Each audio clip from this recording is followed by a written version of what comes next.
Are there any volunteers for reading? I'm happy to read myself if nobody else wanted to.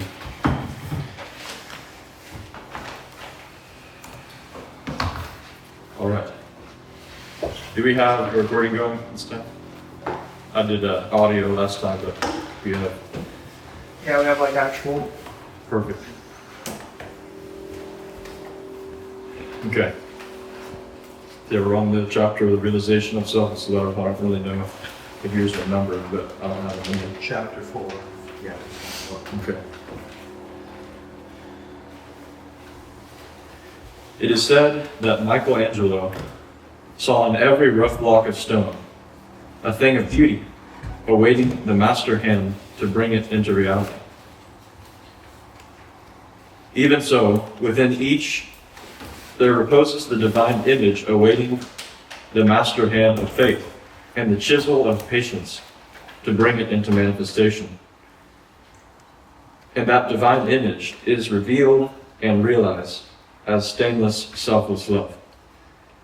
Is anyone able to remember at least close to what was said by Michelangelo? It was actually a pretty cool quote.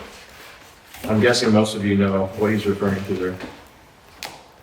I can only paraphrase. It's like, I merely saw David in his prison of stone and set to free him.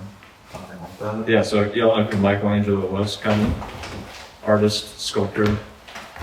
So he described sculpting in a very interesting way, not necessarily as a product of his mind as much as it was seeing the statue already existing in the block of stone that he was to carve him out of. It's a very different take on not just the creative process, but how something becomes what it is or reaches its perfection or fulfillment. Seeing it as more than just like a refinement of something, but a bringing into realization something that was already there. Kind of see the difference? Hidden deep in every human part, though frequently covered up with a mass of hard and almost impenetrable accretions, is the spirit of divine love, whose holy and spotless essence is undying and eternal. It is the truth in man. It is that which belongs to the Supreme, that which is real and immortal. All else changes and passes away. This alone is permanent and imperishable. And to realize this love by ceaseless diligence in the practice of the highest righteousness, to live in it and to become fully conscious in it, is to enter into immortality here and now, is to become one with truth, one with God, one with the central heart of all things, and to know our own divine and eternal nature.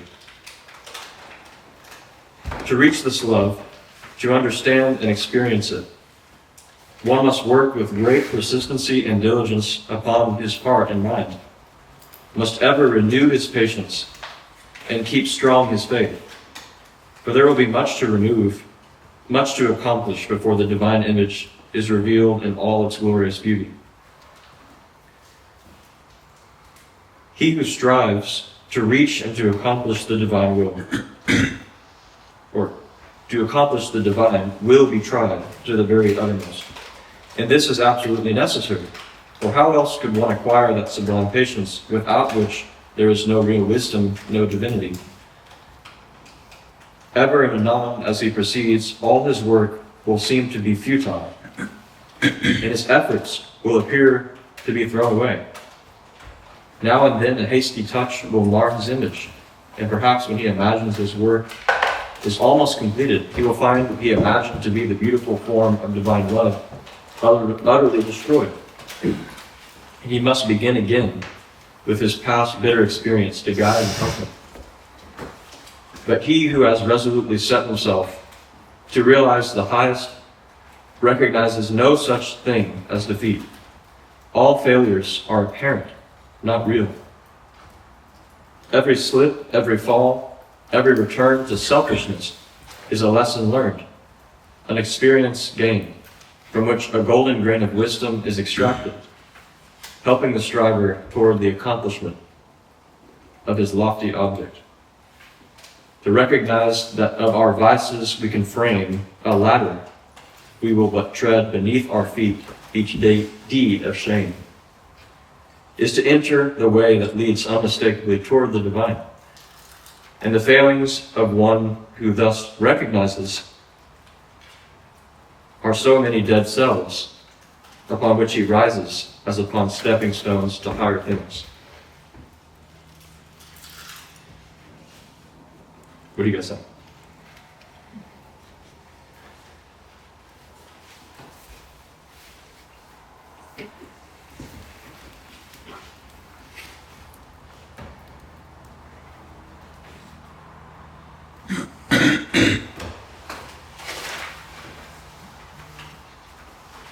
I like contextualizing mistakes as lessons. I had a talk with a friend recently about, I think it was once again, we'd be talking like, what do we do with the perfect world phone? I was talking with my friend John, because him and me are very similar in that, like, if I put my hand on the phone and it burns, it better burn. That way I don't do it again. Mm-hmm. So, but like that idea of mistakes as lessons, I think is very important. Is like sometimes you end up relearning the same thing you told yourself you knew, but you repeat the mistake. It's like you don't have to be like, oh, I messed up. It's like, no, I needed to learn it again. Mm-hmm. It wasn't hard enough, or it didn't, reach the core. It was something I was able to shrug off. Real consequences would be the one that you're going to have a real result of it. There's something related to this that you have said several times. It sounds kind of like a quote. I can't remember exactly what you say though. Maybe it will come to your mind again as we go through it. Yeah. I wish I did. It just is related to this idea of learning through experience and particularly through mistakes. I think later in this book or in other books, he describes things like sorrow and pain, generally speaking, as existing for this reason. So I feel like that gives more of a meaning to suffering of really any kind. I know we've had this conversation out of class actually with Justin before, or so these similar conversations. But it's even a step beyond trying to make meaning out of your suffering, but realizing that suffering itself exists for a very instructive reason. So, speaking of something like sorrow, whether it's towards something that has happened unrelated to you or, as is more often the case, to you, your mind and your heart's response to that in a sorrowful manner is a it's a design response that is meant. It is literally meant to teach you something. It's meant to bring you to a higher place. Like it's like a very kind of opposites attract sort of dynamic where being brought very low actually is position you to be able to ascend again, if that makes any sense. So you cannot actually come to a higher place until you're able to realize by being brought low that there is a higher place. Does that make sense? So it's kind of like a law of return. It's actually spoken of a lot in the Tao Te Ching too, but not necessarily in the context of like sorrow and pain and stuff. But like the most physical example we have of that is what Corbin was just saying, with like experiencing pain by doing something that, especially something that you didn't know would cause you pain, immediately instructs you that, oh, I shouldn't do that because it's going to give me this sort of feeling. And so that's a really easy one to understand. But there's a lot more to how sorrow or suffering or pain teaches you, not just in the sense of don't do this thing again. That tends to be how we learn another law, a universal law that James Allen brings up a lot, known as, reaping what you sow. So your actions have consequences. It's a very simple fact. But it goes beyond kind of this responsive, like, do this or else this will happen kind of thing. It's not just a warning. But the experience of sorrow also, this is mentioned in the scriptures too, I think. Sorrow is a very enlightening thing. It is one of the greatest avenues of wisdom, actually. So the acquirement of wisdom very, very often comes through sorrow. And there's many ways you can think about why exactly that is. One impression I have is that it makes you very impressionable. Like, it opens up your heart. Because your heart is so sensitive and raw in those moments of grief that you're able to receive something much more effectively and deeply and in a long-lasting sense than you would if you were content. So that's another design of the instructive nature of sorrow. And so I think when you're able to assess commonly experienced emotions like this, so it's things you can't really avoid, there's not really any absolute avoiding of sorrow. You're able to, in a deeper place than emotion, I think, be at peace with your experience of that emotion when it comes. So, not that you're able to avoid being sorrowful, but that there's kind of a peace in the storm that you're able to attain when you realize what sorrow is for. Is that making any sense? Mm-hmm. And that's how you grow in even something like emotional maturity. It's pretty punchy stuff. I was going to say, that's like the least bad snacks. So I want to hear some more from you guys about that. I do agree with the piece. I think it is really common to remind myself that all suffering can be fruitful. Mm-hmm. Yeah. I kind of made like a total mistake a week ago. I told some of you guys, but I was on my job, rolled the truck over a cinder block on accident, and it was kind of scary. But like, my response to it was interesting because, like, in myself, I was really actually thinking about how I was going to respond to it, because it was like so obviously my fault what happened. But like when it happened, like I roll over it, like something was leaking into the car. I was like, but like nobody saw it. That's what was funny. It's like I was racing my coworker who I was trying to call to couldn't hear me because he was doing something, and Matt wasn't there either. So like I had time to consider my response to it and time to consider how I would let it affect me. I think just on the subject, it was. I mean, obviously, lesson learned there is like be a little bit more diligent, but more than that, I think it almost in a way like taught me, or was a lesson in how I respond to that. Because I think it's more obvious to like consider how we respond to when we're wrong.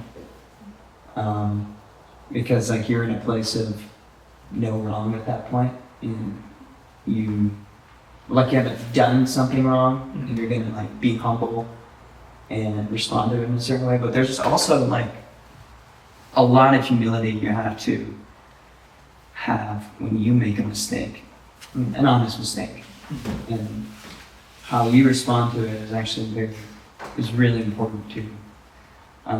Because I was gonna be hard on myself about it.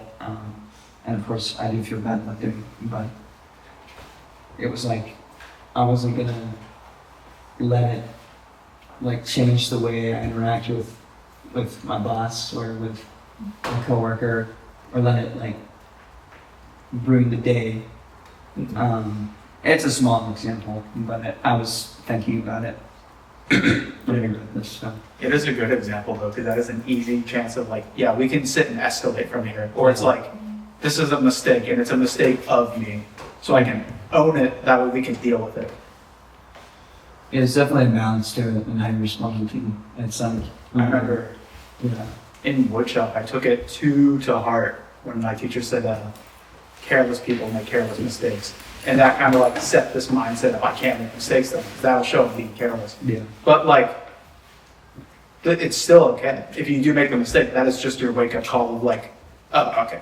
Like, I need to like slow down, or I need to like sit back. I need to refocus the lens. yeah. There's a difference between a careless mistake and an honest mistake. Sure. What you're saying. And a lot of that is determined by how you follow that mistake, not even just the acting out of the mistake. The response. That was my thought with what Elijah just shared is,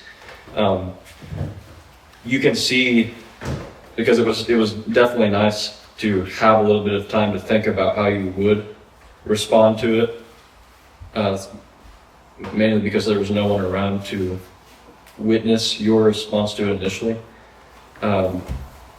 But as far as that thinking it out goes, you can see mistakes, even like dishonest mistakes, because the nature of mistakes is pretty varied. But I believe you can see any mistake as a chance to prove your character, and not in a performative way.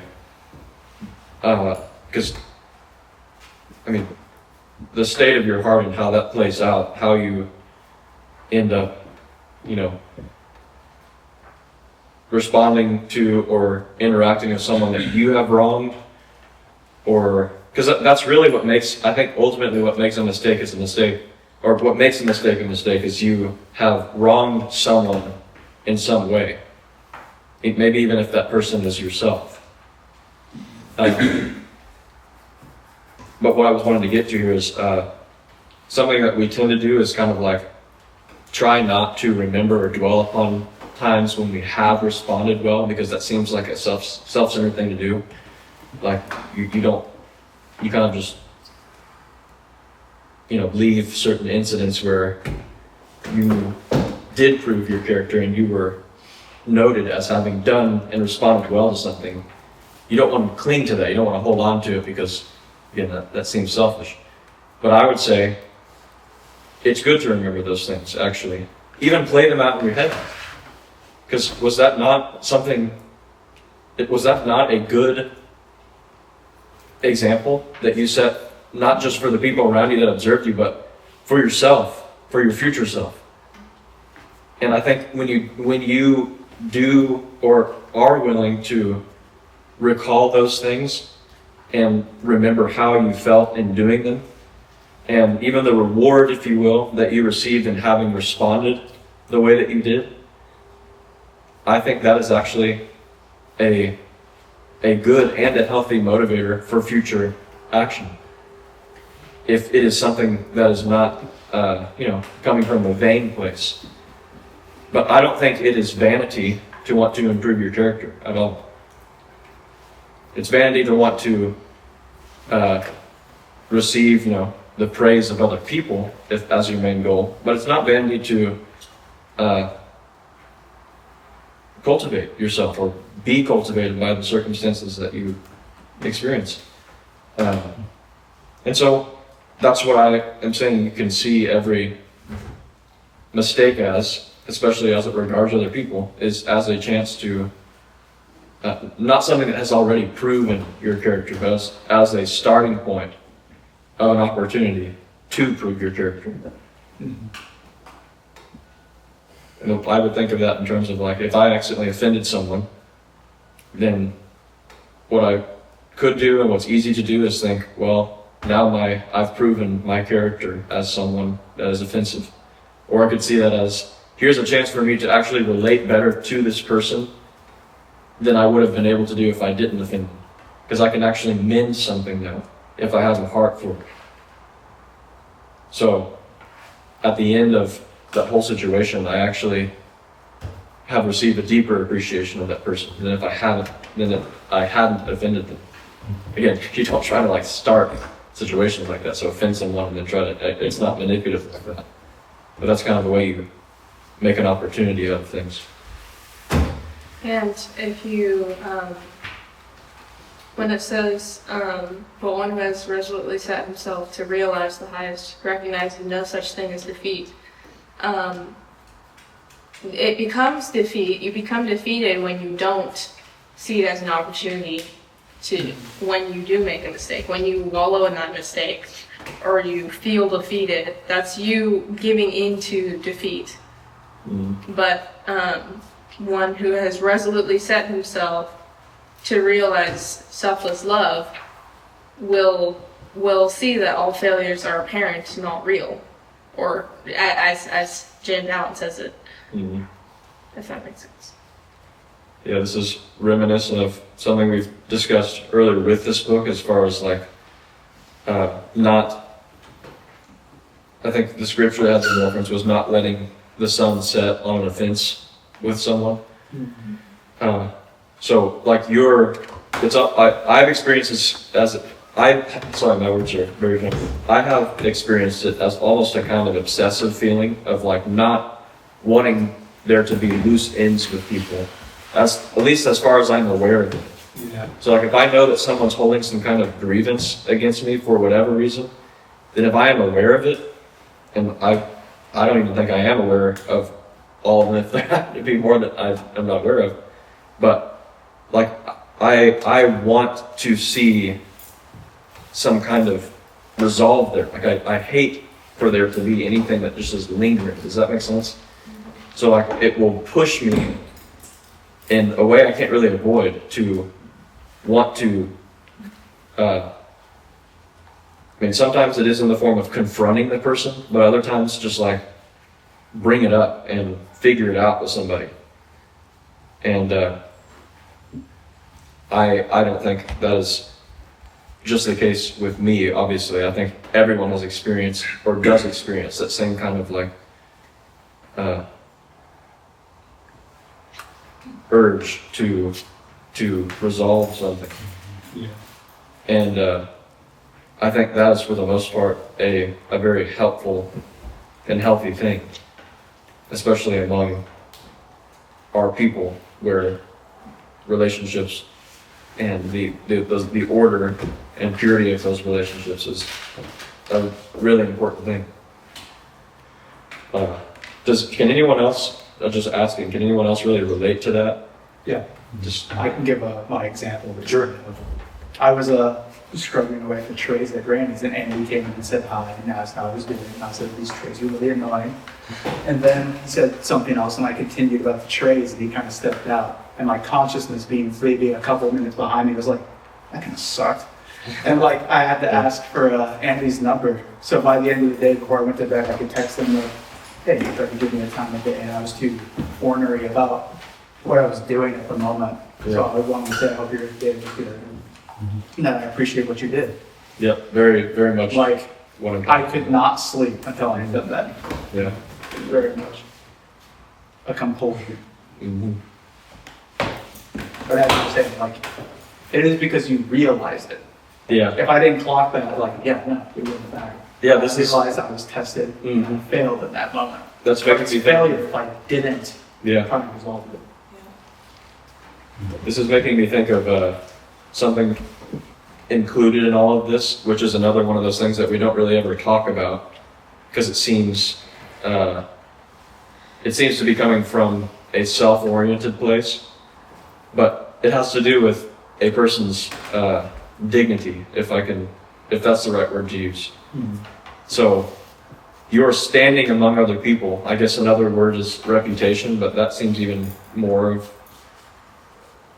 that would seem as if has even more of kind of like a negative or selfish connotation. But where I see you coming from a little bit in that, and the way that I'm able to like relate to it is like you experience that interaction with Andy to have potentially skewed a little bit your your Standing. you're standing even as far as Andy observes you. It was, yeah. So like you didn't want to give the wrong impression is I think where your conscience was really Yeah, pressing you there. it was two-pronged of, it's like, yeah, no, that was untruth of me. I can be better than that, and I don't want anyone to think I'm untruth. But it was also as well, like, I know the little, I don't know how to say it, the little things, but Andy didn't have to do that. No one had, that was an entirely optional thing he did to reach out and be like, hey, how you doing? Yeah. So, you know, like, in my mind, I say it as like, someone extended me a hand, and I didn't even, like, look at it. It's like, well, that's, like, that goes past, like, morality to me of just being, that's not right. Yeah. Like, It's not decent. That's another Yeah. thing it wasn't that's related to dignity is decency. So the impressions that we give other people and the standing we have among one another, that's another thing I think that should be, we already naturally think about it and are sensitive to it when we are around other people. But that's another one of those cultural things that I think is actually really good to think more seriously about. And it's almost a way to balance and temper the idea we do talk a lot about, which is, dying to self among our peers and putting ourselves beneath one another and not thinking too highly of ourselves. This is not the opposite of that. It's actually a way to bring that to completion, because I think just as we want to naturally maintain our own dignity and standing among one another, we also don't want to infringe on that or infringe on that of other people around us. We want to actually preserve that with the people around us in the way that we treat and speak to them. And we know that the people that love and respect us desire the same for us. So, are you guys feeling like you're kind of on the same page with me about this discussion of dignity? Like, what would that mean for you guys? That word. it almost sounds like counterpoint to pride, Mm-hmm. where it's the given that you should give yourself versus inflating yourself. Yeah. You're using, because normally I attribute that to useful pride, but dignity. You can maybe start by thinking of the opposite of it, which is, the kind of person that's always speaking ill of themselves and always, they are putting themselves last, but in like a really aggressive and kind of, And self. in a way that actually communicates the opposite of what that should. We have those examples even within ourselves of people that just like put themselves in the last worst place, but it actually ends up making people feel and think, I guess potentially less of them rather than highly of them because of the manner in which they're doing it. It's kind of And crazy. it's not selfless. Yeah, it is It's very not actually. selfish. It's coming usually from kind of a selfish and prideful place. So this is a way to realize how selflessness involves and humility actually involves a kind of awareness and respect of oneself. But we want to clarify that, because not in a selfish way or a self-preferring way, but in a way that actually enables the person to understand other people better and thinks beyond, thinks beyond preference, but even thinks beyond individual people. Thinks in terms of the whole, which one considers oneself to be a part of. I'm kind of going all over the place with this, but I think dignity is kind of a virtue of a righteous person. Because that's what it reminds me of. Because that's like what we were saying, it's similar to pride, but pride is in itself, it is evil, because God hates it. And I don't think pride can come from a righteous person. So I think it depends on what's really in your heart. That's what will, the fruit of your actions in your life will be very obvious because of what is within you. And some people are better at seeing what's real in a person, because not everyone can really see someone's heart. I wouldn't say I can. I have a hard time knowing what's within my own heart a lot of the time. But dignity, yeah, I like what you said about it. I think it's like the given. yeah, it's the right. It's like the opposite of pride, but in not a negative sense. It's attractive to talk about it. It's to be able to say like, there's dignity, there's a given. Fundamentally, my life has value. It is so easy that is so easy to launch pad into pride, into I'm something. It's like you're only what you make yourself. Yeah. I also feel like this kind of dignity, when it comes to like addressing your own mistakes and reaching out to other people and things like that, it has to do with being intentional. And I completely forgot my train of thought here, but intentional is the word that I'm remembering that I was thinking about. I was gonna go somewhere with that, but I completely forgot. But I think it's a part of humility, and it's a part of being righteous, like you said, Elijah, because it takes courage to endeavor to make things right, instead of just kind of accept the way, like, oh yeah, I did that wrong thing. And I feel like that in that way, like not addressing it is kind of like hiding from it. Well, there's different ways that, sorry, I'm all over the place. Yeah, I went somewhere completely different. Sorry.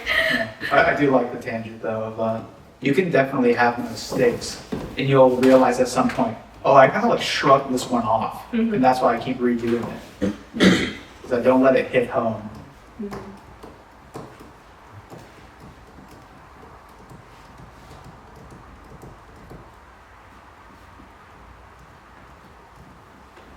feel like true dignity to me feels like more of a product of a way of life instead of like pride, which is something that produces a lot, like something that we engage in to produce things, while dignity is kind of something that comes along with living a certain way. Pride is a cause of things, while dignity is the effect of things.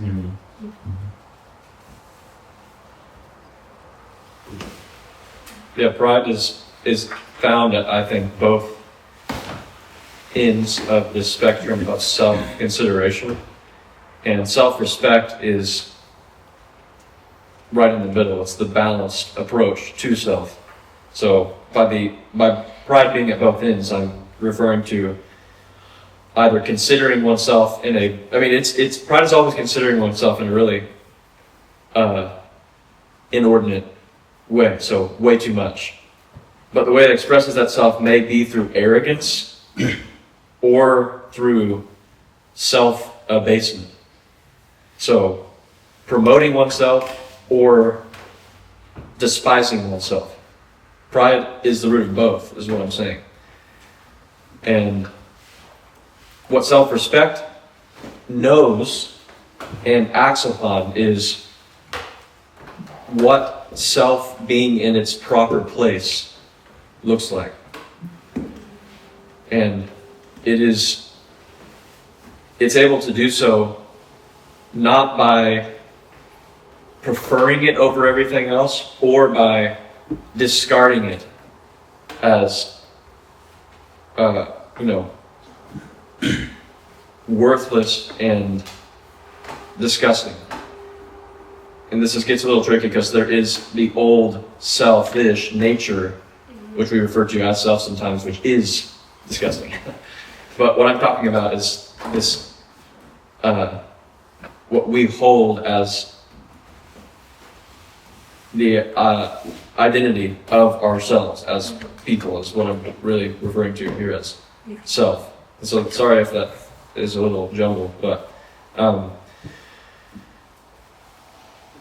I think what is most important to deduce from this is like how we arrive at that place of proper placement and consideration of self. And the means by which we arrive at that is not anything new to us. It is actually what we're always speaking about, of the moving out of one tendency and nature into another, which actually does involve a lot of death to the old selfish nature. So it's kind of bringing us back to that familiar point of what we have been born into and what is our tendency, what is our natural pattern, which is to prefer and exalt self and to appease it and move into a way to not simply not do that, but invest our lives into something, more than our imaginations of what brings us contentment and pleasure. So this is not necessarily a new strain of thought. It's kind of a new way to arrive at something we talk about very often.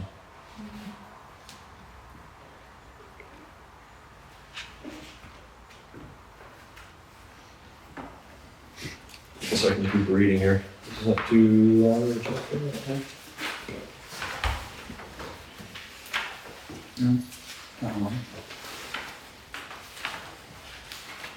Once you come to regard your failings, your sorrows, and sufferings as so many voices telling you plainly where you are weak and faulty, where you fall below the true and the divine,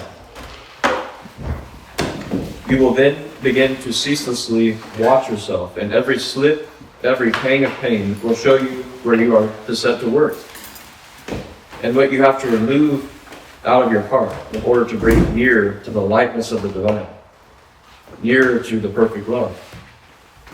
And as you proceed, day by day detaching yourself more and more from the inward selfishness, the love that is selfless will gradually become revealed to you. And when you are growing patient and calm, when your petulances, tempers, and irritabilities are passing away from you, and the more powerful lusts and prejudices cease to dominate and enslave you, then you will know that the divine is awakening within you, that you are drawing near to the eternal heart, that you are not far from that selfless love, the possession of which is peace and immortality. Divine love is distinguished from human loves in this supremely important particular. It is free from partiality. Human loves cling to a particular object to the exclusion of all else. And when that object is removed, great and deep is the resultant suffering from the one who loves. Divine love embraces the whole universe, and without clinging to any part, yet contains within itself the whole. And he who comes to it by gradually purifying and broadening his human loves until all the selfish and impure elements are burned out of them, ceases from suffering. It is because human loves are narrow and confined and mingled with selfishness that they cause suffering. No suffering can result from that love which is so absolutely pure that it seeks nothing for itself. Nevertheless, human loves are absolutely necessary as steps toward the divine. And no soul is prepared to partake of divine love until it has become capable of the deepest and most intense human love. It is only by passing through human loves and human sufferings that divine love is reached and realized. All human loves are perishable, like the forms to which they cling. But there is a love that is imperishable, and that does not cling to appearances. All human loves are counterbalanced by human hates. But there is a love that admits of no opposite or reaction, divine and free from all taint of self, that sheds its fragrance on all alike. Human loves are reflections of the divine love, and draw the soul nearer to the reality, the love that knows neither sorrow nor change. It is well that the mother, clinging with passionate tenderness to the helpless form of flesh that lies in her bosom, should be overwhelmed with the dark waters of sorrow when she sees it laid in the cold earth. It is well that her tears should flow and her heart ache, for only thus can she be reminded of the evanescent nature of the joys and objects of sense, and be drawn nearer to the eternal and imperishable reality. It is well that lover, brother, sister, husband, wife should suffer deep anguish and be enveloped in gloom when the visible object of their affections is torn from them, so that they may learn to turn their affections toward the invisible source of all, where alone abiding satisfaction is to be found. It is well that the proud, the ambitious, the self-seeking should suffer defeat, humiliation, and misfortune, that they should pass through the scorching fires of affliction. For only thus can the wayward soul be brought to reflect upon the enigma of life. Only thus can the heart be softened and purified and prepared to receive the truth. When the sting of anguish penetrates the heart of human love, when gloom and loneliness and desertion cloud the soul of friendship and trust, then it is that the heart turns toward the sheltering love of the eternal and finds rest in its silent peace. And whosoever comes to this love is not turned away comfortless, is not pierced with anguish, nor surrounded with gloom, and is never deserted in the dark hour of trial. The glory of divine love can only be revealed in the heart that is chastened by sorrow.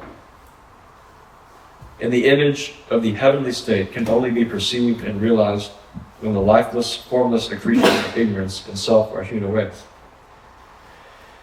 Only that love that seeks no personal gratification or reward, that does not make distinctions, and that leaves behind no heartaches, can be called divine. Men, clinging to self and to the comfortless shadows of evil, are in the habit of thinking of divine love as something belonging to a God who is out of reach, as something outside themselves, and that must forever remain outside. Truly, the love of God is ever beyond the reach of self. But when the heart and mind are emptied of self, then the selfless love, the supreme love, the love that is of God or good, becomes an inward and abiding reality. And this inward realization of holy love is none other than the love of Christ that is so much talked about and so little comprehended. The love that not only saves the soul from sin, but lifts it also above the power of temptation. Any further thoughts?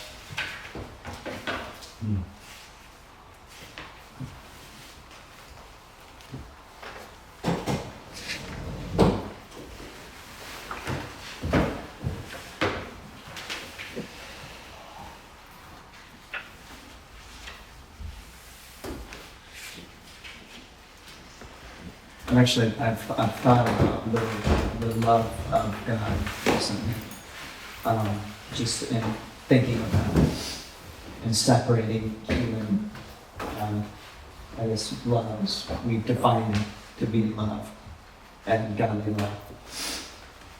It's definitely interesting how mankind has chosen to define what love is, because it's something that's actually really in even contemporary understanding. It's very different in different cultures, even the westernized idea of love is very prevalent everywhere.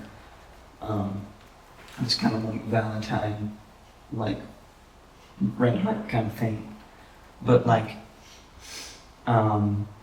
obviously that is very much just some kind of emotion and feeling rather than what love really is. It really is just passion. Yeah, it's not particularly bad. It's just like, that's not what love It's is. an aspect, but it's the most temporary aspect of it. Yeah, yeah. It's kind of more defined as like care, I'd say, in that way. But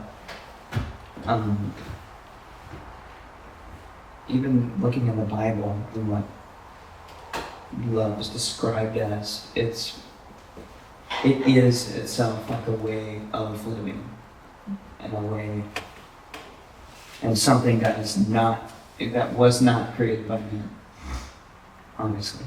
But I mean, I've mentioned this before to some, and through some years of studying Chinese culture, their way of expressing love is not like saying "I love you" or something like that. It's actually something that's very, very rarely said in that culture for most of history and time. But it's shown through like making someone a meal, or asking if they've eaten, or giving them something to coat off your back. But again, like and not to even say that's like the real way of love. Like even then, it's not.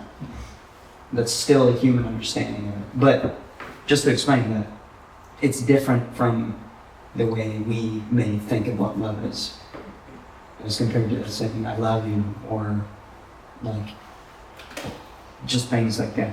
But anyways, and I don't really know how to explain what real godly love is, but I know it's not one simple action or words. It's something that has to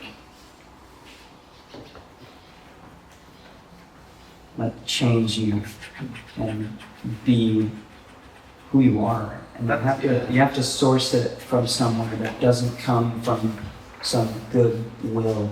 Yeah. Or it embodies every action. Yeah, and it's something that doesn't come from you. It comes from above, and you have to receive it. Yeah, you don't receive it and then think, I deserve good things now. It's more, now I am better to appreciate everything. Yeah. When I think about the human love as he talks about it, I normally categorize it or think of it as affection when I'm just thinking about it with or observing it myself. Because it often is a feeling or a desire or whatever. But but again, it's not bad, like you said, but it's just not, as James Allen said, it's not eternal. It's not as divine, I guess, as God's love. And God still created an affection, but his love is greater than that. Yeah, think about the way God expressed his love to his son, and him giving the ultimate sacrifice, being tortured to death. But that was an eternal love, because what Jesus did, and through the love of that relationship that he had with his Father, it changed the world forever, and it was eternal. Like it's so different than how we would think of love. Like I've always appreciated the type of love that is given through discipline, because the way that impacts someone's life is much more beneficial than a few empty words, because that kind of love there is no words for. But I mean, obviously, that can only be done when it comes from the right place. There's discipline that is wrong, but when it comes from a place that is righteous, or maybe even dignified place. Like the goodness that it produces it is life changing, and it is in a way it can be eternal when it is given and received in the right way. Thing that keeps coming to my mind is the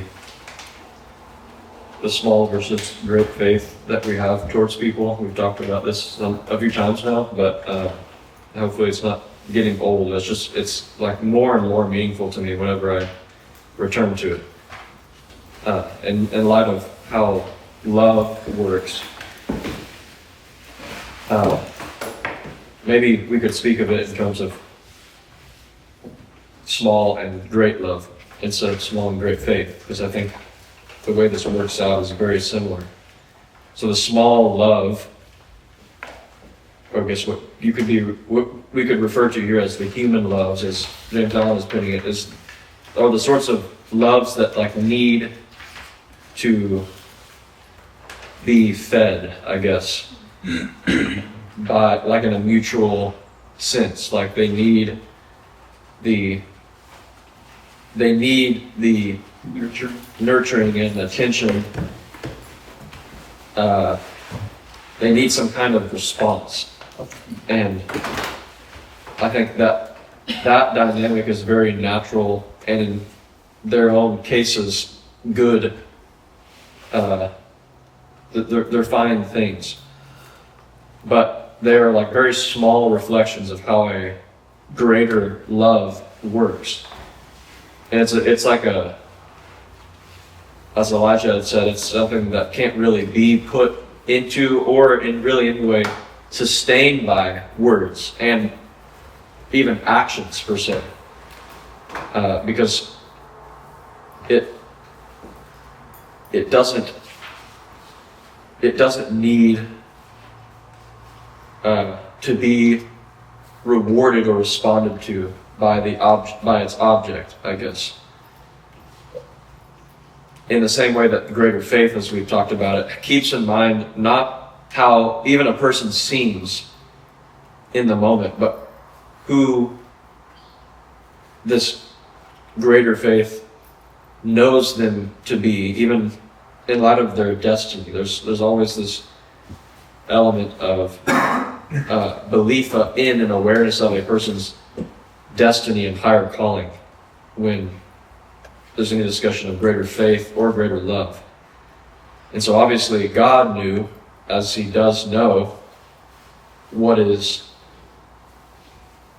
he has destined for his people, for those who love him, for those who are his sons. And it is because of that he saw it worth giving the life of his own son, that they might enter back into that right standing with him as beings that have come out, like we were saying earlier, of a former way of life that was all that you could see in them. That's the point, is with this former way of life, that is who they were in every sense that they could be observed, is they were living in sin, in separation from God. That was really what defined their lives. And every spiritual being that has all spiritual insight into people's lives, Satan being the foremost among them, being able to see all where a person is unclean in everything that they've done against God or apart from God. Even in the face of all that, there is a greater faith, a greater love that God exercised over mankind and for mankind,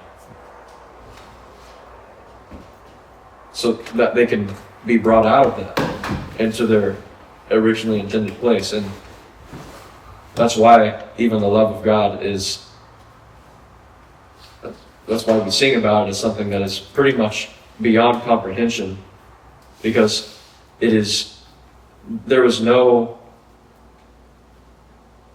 I don't know if this would be the proper thing to say, but it wasn't even really fair in our standard of judgment for him to have done that for us.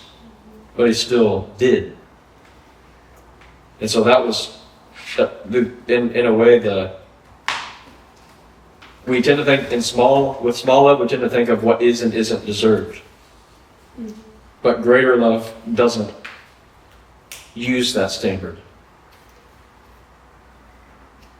But it still sets a new one over us, I think.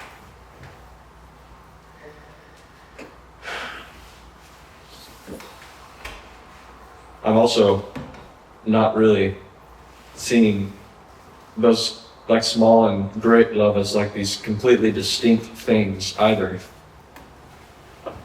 I believe that greater love works through and even can serve as a foundation for this small love, if you will. But that it can't be the other way around.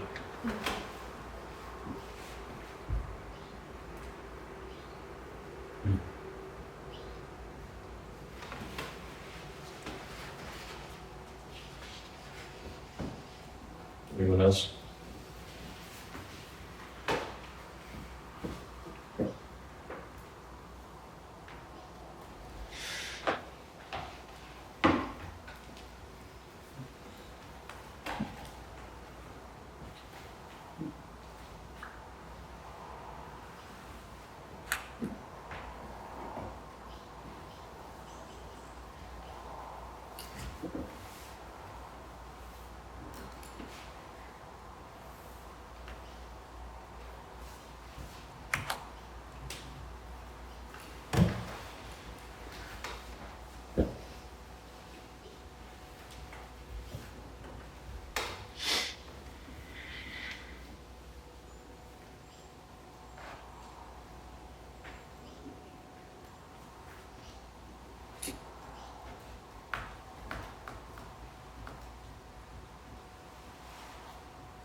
Yeah, I don't really have that much else to add other than just that I feel pretty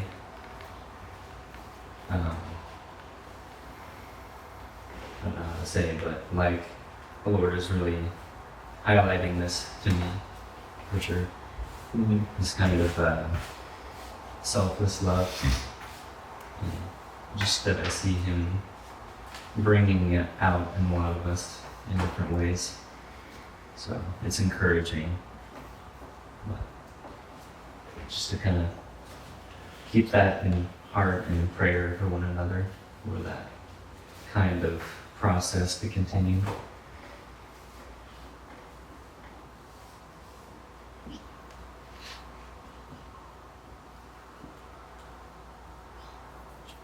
Yeah, it's been something recurring for me too, like even the phrase godly love in particular is like, it's like kind of, it's come back to me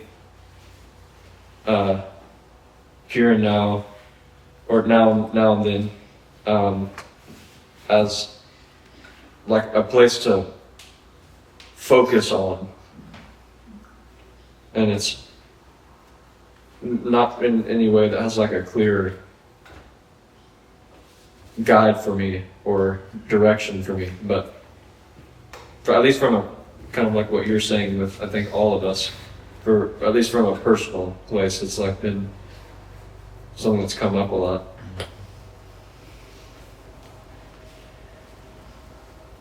And the way I'm interpreting it, at least initially, is that it does actually have to do with even the way that I comport myself around people.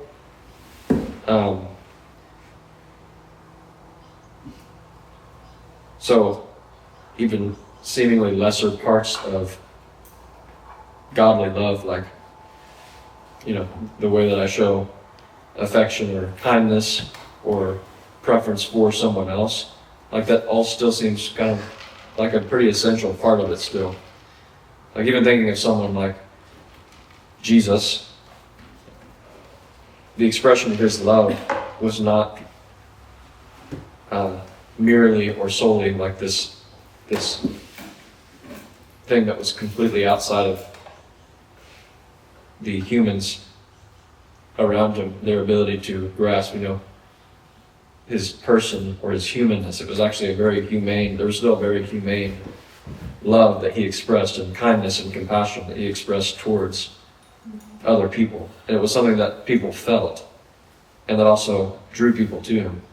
There's still there's still a higher power than, just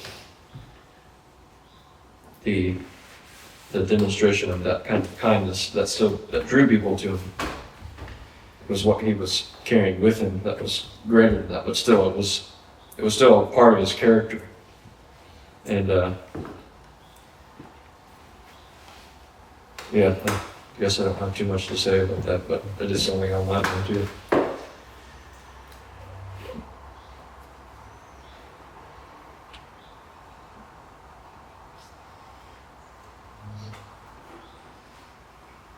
I guess we'll stop here and read the rest of this chapter next time.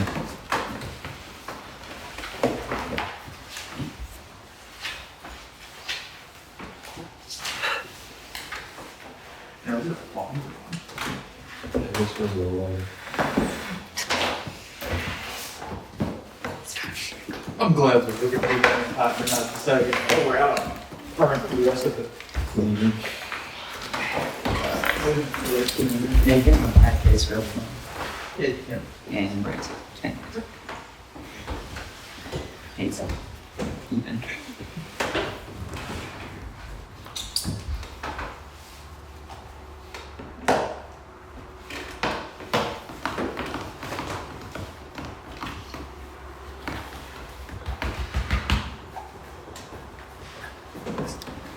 Who read their poem last? I think it was Kayla's turn. I picked Kayla, but she's. Yeah, that's. I was wondering who it was, because you can pick someone else in Kayla. Your readers next week. Oh, okay. Mine's finished now. Good to know. Maybe yours? Sure.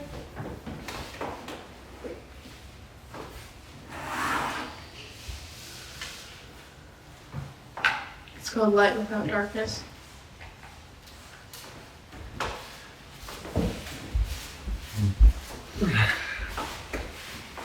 This is another poems that I didn't do extremely thoughtfully. I just kind of wrote what I felt was on my heart. Go ahead. Alright. Once, every breath is for his purpose. Every heart is filled with presence. Every soul is known in love. Every mind is toward his will. Every step is for his way. After the great fog is lifted from each being hidden by form, after the rain descends to cleanse and burn and heal, there will be truth without confusion, glow without shadow, creation without corruption, life without death, purity without mixture, love without malice, peace without fear, honesty without secrecy, obedience without shame, hearing without doubting, freedom without shackles, order without chaos, relationship without flippancy. For when every spirit remains in truth, every stray never wanders again, every garden allows the tending, and everything is flourishing. the thorns and deceit, destruction and hate have no room, no place, inner or outer space, anywhere. Death will die, giving way to life, the life that is. Thank you.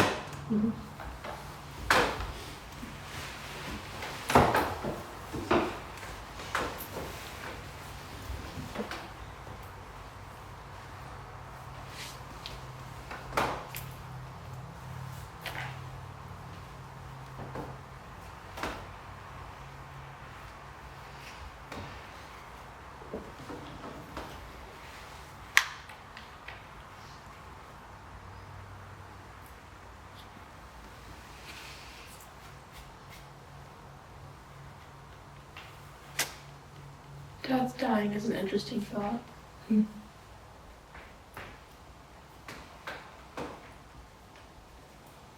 I think I took that from somewhere. Like I heard it from somebody or something else. I don't remember what.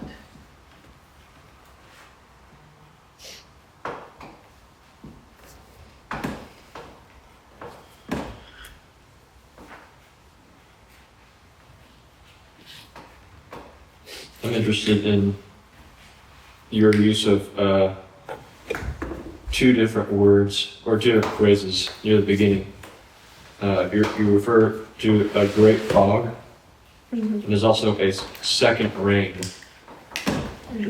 Explain those words. Yeah, so I see, the great fog I was talking about is like the fact that our inner man is hidden from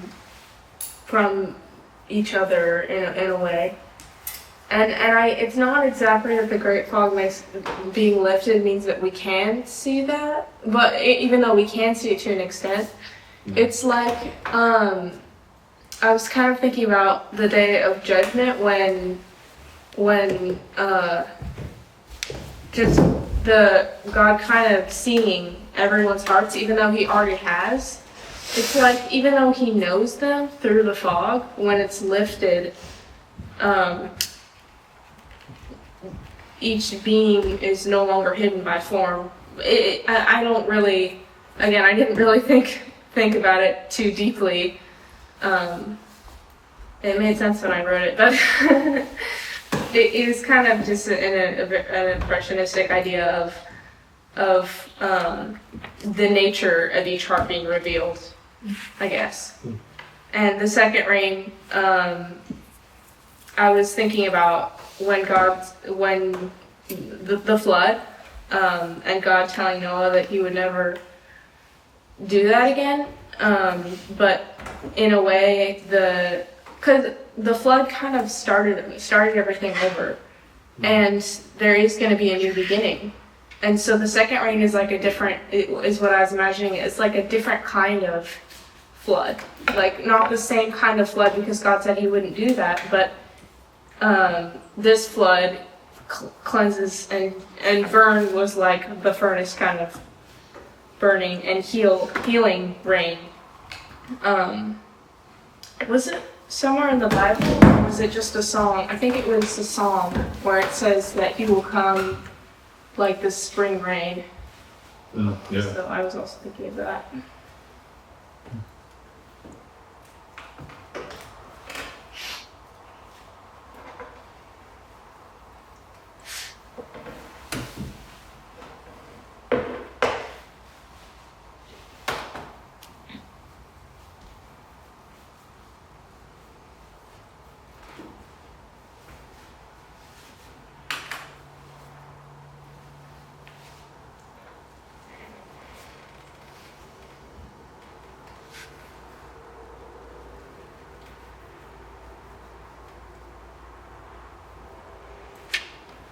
Kind of crazy to think that almost everything that you've listed here, when you look at how the world is right now, it almost seems as if everything's going the opposite direction. Yeah. And not just not just to be gloomy, but in a way that is sometimes indicating that this kind of world is nearing us rather than proving to be impossible, because we know that often things have to get worse before they get better, as we've said, or as has been said about different things. But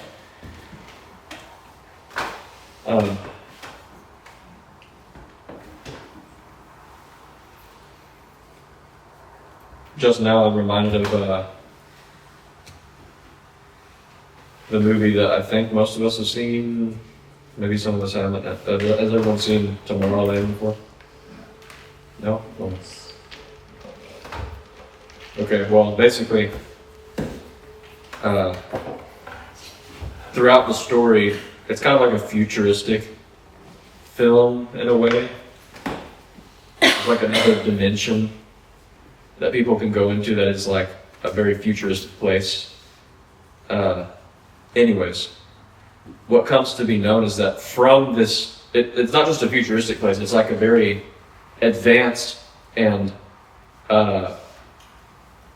actually this is interesting, it's kind of like a perfect world, this other dimension that like inventors and scientists have created to try to see if they could bring the real world into, because it's, again, everything about it is basically perfect. But you come to know later in the story that there's this super powerful machine in this other dimension that is controlling the story in people's minds about the world they do live in the real world.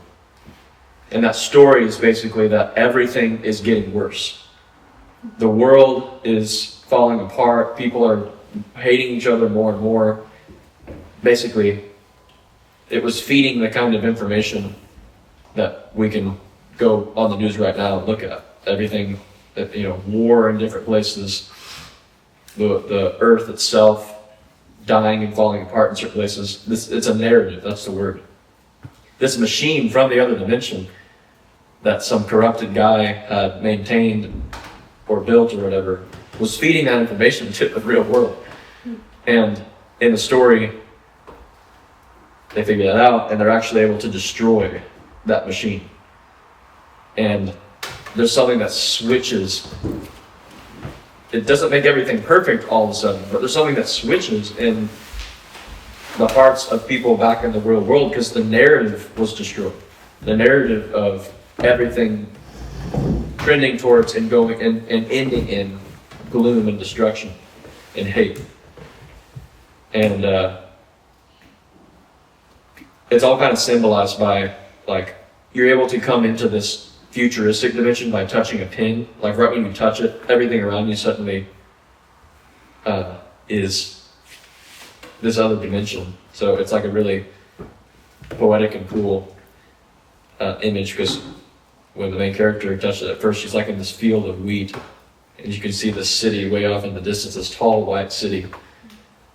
Anyways, and near the end of the story, you see more and more people are teleported to this place because they found a new story, basically. They found a new hope that when they hold it, they basically see the future. They feel and experience the future. But what is the real difference there? They found a new narrative. The old narrative had to be destroyed before they started to live for the new one. And this reminds me of Elisa's poem a little bit, where she said she was communicating how it is actually all sort of in your perspective, ultimately, that you come to know and enter into a perfect world. I think that's where the element of that element, it works into this truth where, as we read Haley's poem here, these hopes or these things that describe a perfect world have to be something that you believe in, basically, as something that can be achieved, something that is actually being brought to fulfillment, rather than becoming less and less possible. So yeah, it's ultimately a way of seeing the world and the story that you believe that you're a part of. That actually shapes the kind of world that you and other people live in. And so the way you can kind of think of it is, it's not like you write your own world through your perspective merely, but in a way you're writing it for other people, just as they are for you, because the fact that we're connected in that way.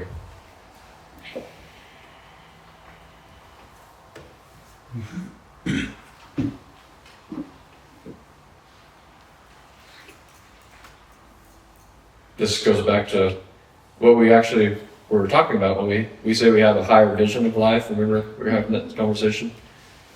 This is kind of that higher vision. And it's not like super general and mystic, but the form and the detail of that vision is what has been given to us by God. And that's what makes it distinct from, just the general sentiment that good-hearted people have of, I hope the world becomes a peaceful, happy place. So, what people will say. That common phrase that's actually quoted from what the angel said to the shepherds. It was like, peace on earth and goodwill towards men. Thank you. That little character from the Scrooge. You know what I'm talking about? Yeah, I was about to say, like, that sounds very Christmassy. Yeah. I mean, everything with Christ's birth is Christmassy to people like that. That is what the angel said to the shepherds. Mm-hmm.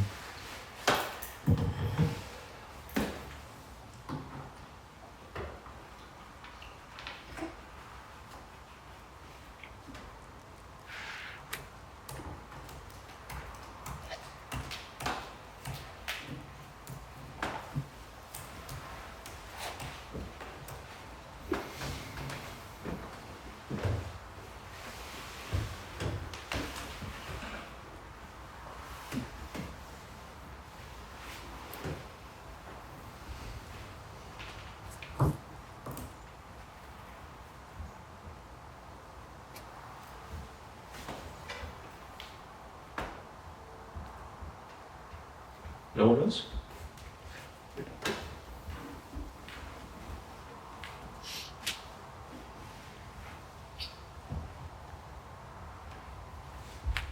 Yeah, this seems like I wonder,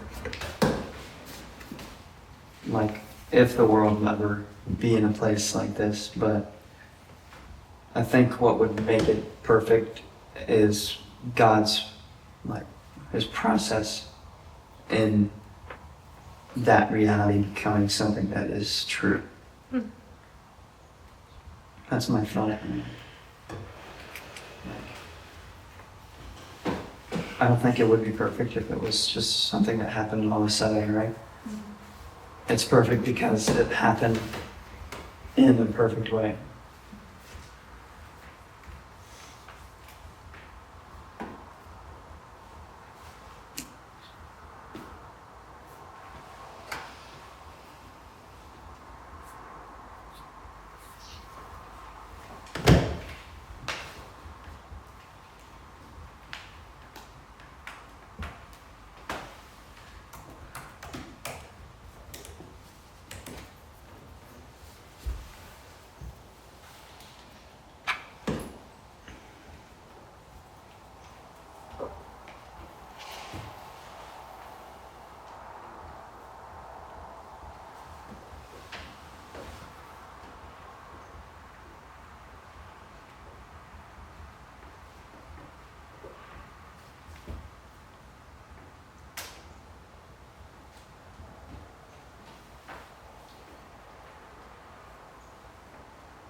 suppose we can choose our next person if you're ready.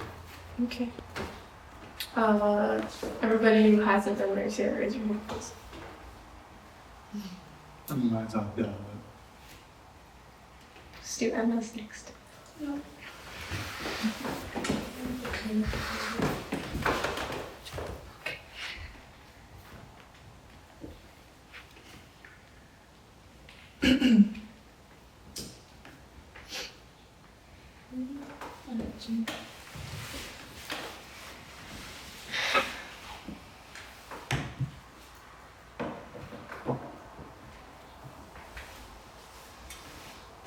Are we there?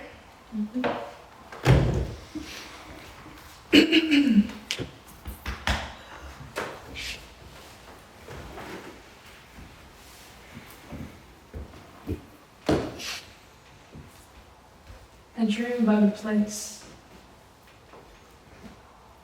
where the sun knows I miss it every day. A place where the whistling wind is a comfort to me. Where fields of colors come in boundless measures. Incense rising from all around. A place where the sparrows do not forget their time to sing. Where little hands reach out to me.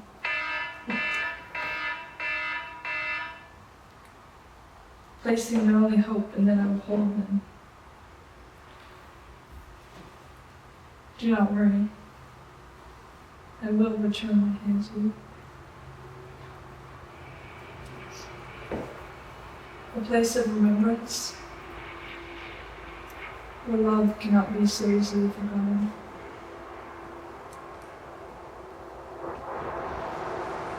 Here, loneliness is distant.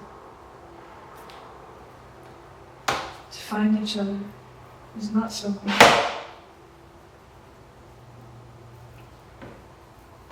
Following traces of you led me here. To see life this way. That's the secret. Thank you. I feel like it's kind of perfect, but the way I kind of see it carrying just the same time because you already showed me this, but it's just like you're finding life in the way of the little things, and it's, you know, it's not that easy to find, but once you find the secret to it, then you can see life in a different way, which is the perfect world that you explained. I like about this poem that you took a more personal take on the perfect world aspect. It's like the perfect world for you, more than like thinking about the whole world, and it's not like that. This excludes that. It just feels very personal to me. My phone has spirit on me too. It's funny.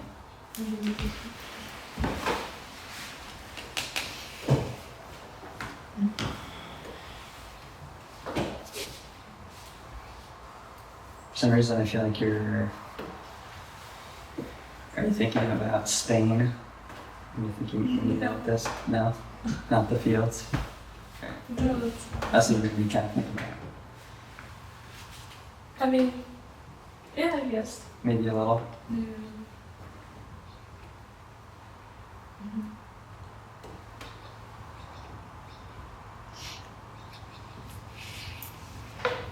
I think what's interesting about this poem, and I've read a few other people's poems and my own, and kind of realized that the perspective of a perfect world, like, you know, you were saying, is more personal in her writing. It's interesting because a lot of us are trying to capture a heart posture that's, you know, striving toward perfection. So it's not like we've arrived somewhere, but the place of being able to find him, to be able to really know his heart is perfection, you know, because it's part of that process of being made like him. And that's what, you know, your poem really captures, is a place of being able to know his will, to know his heart in such a way. And it's not the perfect, like we've attained some perfect place. You're seeing that kind of unity with him as perfection, as being able to know that, you know.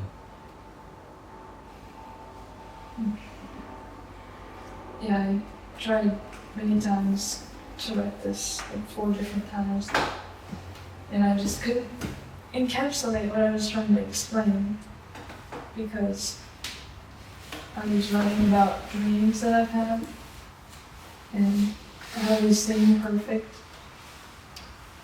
and wishing that I could just be there forever, but really, it is in this life that I am learning to find him, not in another place, you know, not in the future, not in dreams or whatever.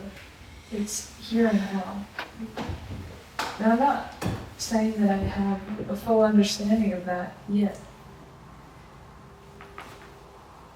But I know that I'm learning, and that he's showing me that this is how I can see perfection. This is how I can see him.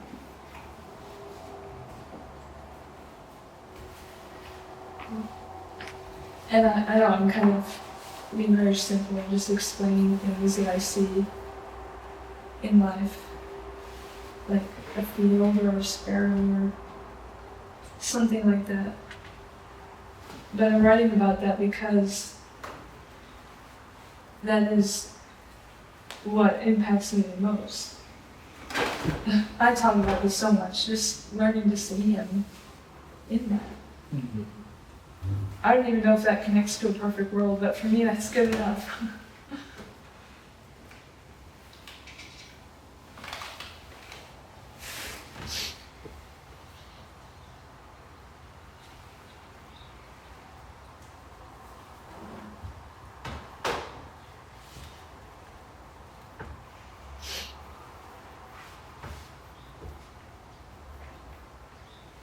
Yeah, I don't have anything with nuance to say. I just agree with the poem.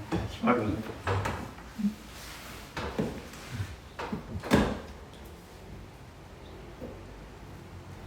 So out of the few that you wrote, was this like the most recent one, or did you like pick from, like, do you like write a bunch and pick from one? Like how do you write?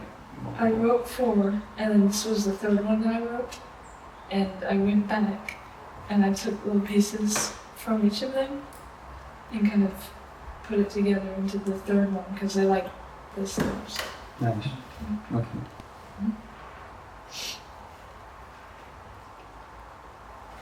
It's really hard. I never really thought about this. I don't know why, but for some reason that kind of explains to me almost the way that you're saying, well, what I'm curious to do lead me here. Because you were finding the pieces that were almost connected to what you were thinking about, and then you followed them and found them to what you would like to do.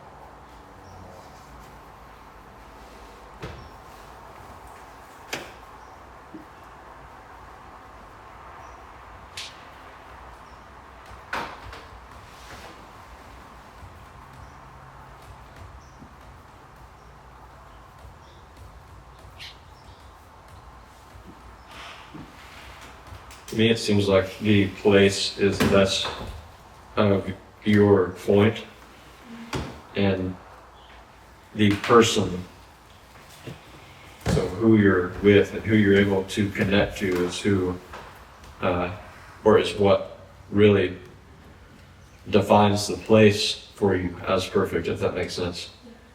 So, and we all know if there's someone that we have a really deep regard for and want to be around, then it doesn't really matter most of the time where we are.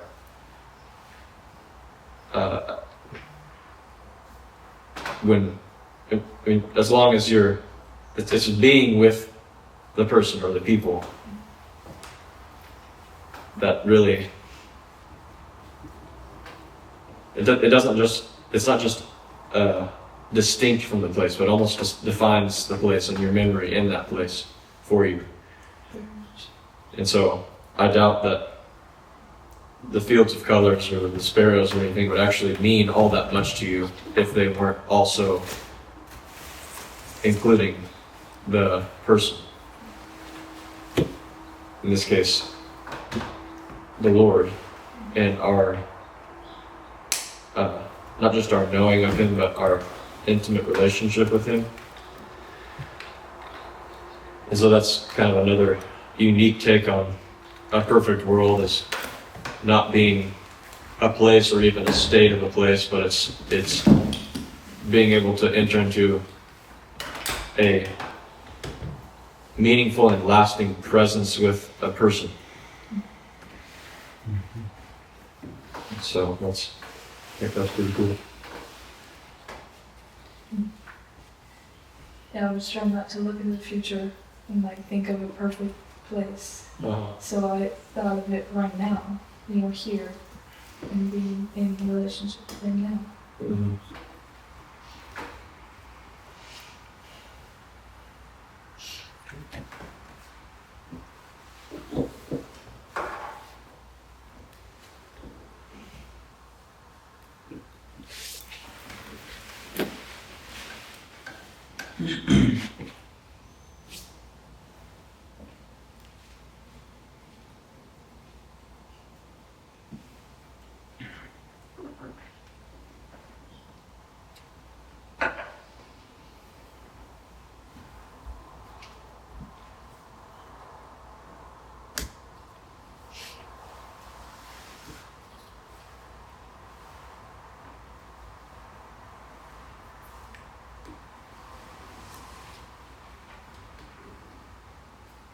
It goes for me into what we were talking about earlier with divine love, which I think we first experienced with God. Maybe the scripture in our minds from that this one said that we love because God first loved us.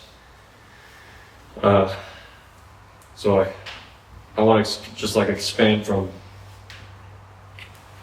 something I think all of us has felt before. So when we do something enjoyable by ourselves, then I know there are those of us who probably enjoy certain things as just by ourselves. We actually prefer there ought to be people around. But I've more and more, as I've gotten older, realized that I actually enjoy a lot less when it's by myself or with myself, and desire more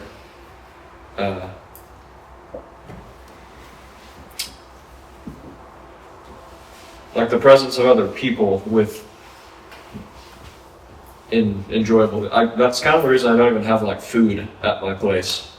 I don't even feel eating by myself that much. I go down to the house and eat by myself for lunch a lot, but going out to a restaurant, for instance, for dinner by myself is just not at all appealing to me. And I figure most of us can kind of relate to that, but I think we can extend that a little bit to the way we even experience life. That's actually funny. We just kind of saw that same theme for those of us who watched that movie last night, the Spider-Man movie, where he comes to this revelation that he can't do this by himself anymore, even though that's what he's been pushing so much. It's that he had, or in the early movie, he had to erase the memory that everyone had of his person, and then he just was kind of heroically going about life as like this complete and utter individual that nobody knew, but he realized that he couldn't do that anymore. Because I know not everybody saw that, but Being spoiled right now. yeah, so, And then he died. no, he didn't. Oh, snap. The idea I'm getting at is that you can extend this like discontent with doing things by yourself to a way that we see fulfillment in life, and it is through connection and relationship. And the way this goes into the divine love conversation is that it actually has to be even beyond affectionate or close human relationships. There's a relationship that we have to have that we can really only come to know divine love through, which is with the Lord, which will be the only lasting and eternal relationship that we have, that I think we could ever really find any true comfort in, and will also never be disappointed in either. I think even our most meaningful and productive, lasting earthly relationships will still at some point cause and bring about disappointment. It's just the nature of that sort of small, though meaningful, but small love, is that there's always an element of dissatisfaction and disappointment. But even they can be brought to a more stable place when they're not based in that affection or based in that small love, but when the people involved are both relating to that lasting relationship, which is in the Father. Like, I mentioned this to, I guess it was John the other day. I saw like this interesting of like how a godly marriage relationship can be visualized as like like a triangle basically. So the husband, the wife, and then God. Basically, the further away they are from God, the further away they have to be from each other, basically. And you see how it is, the larger the triangle is, if they're the two bottom corners. Sorry if this is a bit of a stretch. And then God is the very tip of that triangle. The further away they are from God, the further away they are from each other, but it's the opposite is true. The closer they are to God, the closer they are to each other too. Of course, this applies to other relationships as well. But I think that's a pretty good way to reason what is in store for any relationship that isn't based in or mutually seeking out a connection to the Father. And I would even say that sometimes we should be closer to God than people that Right. know God more intimately, or Him know us more intimately. Yeah. I mean, I think the oneness that we arrive at with the Lord ultimately makes it, all as being one body, makes it to where it's not really as much a distinction between human relationships and spiritual relationships, because ultimately all culminates in the Spirit. So there's those sort of distances and ways of describing them, I guess, are kind of beside the point. But yeah, even if with the triangle example, the top of that triangle is the Lord. That's the apex of, or the focal point of that whole relationship, I guess, or group of relationships.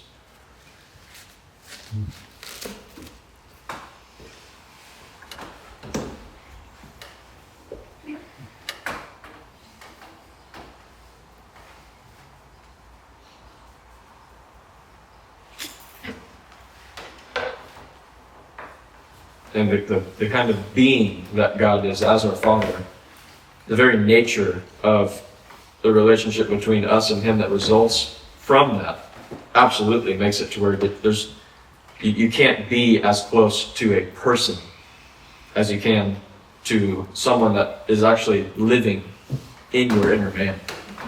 So that's that's kind of basically a given. Because even someone that we're super close to is not someone that is like expressing his or her life through us in the way that God is. That kind of intimacy is utterly beyond the realm of human relationship, certainly.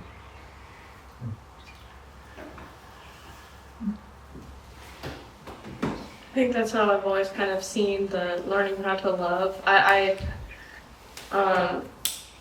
often, when I'm talking to God, I ask Him to keep teaching me how to love Him, because we are to love Him with our whole heart, mind, soul, and strength. And I feel as if the more, and it's that same principle that you're talking about, that the more that we are able to love God, the more we're able to love others. Mm.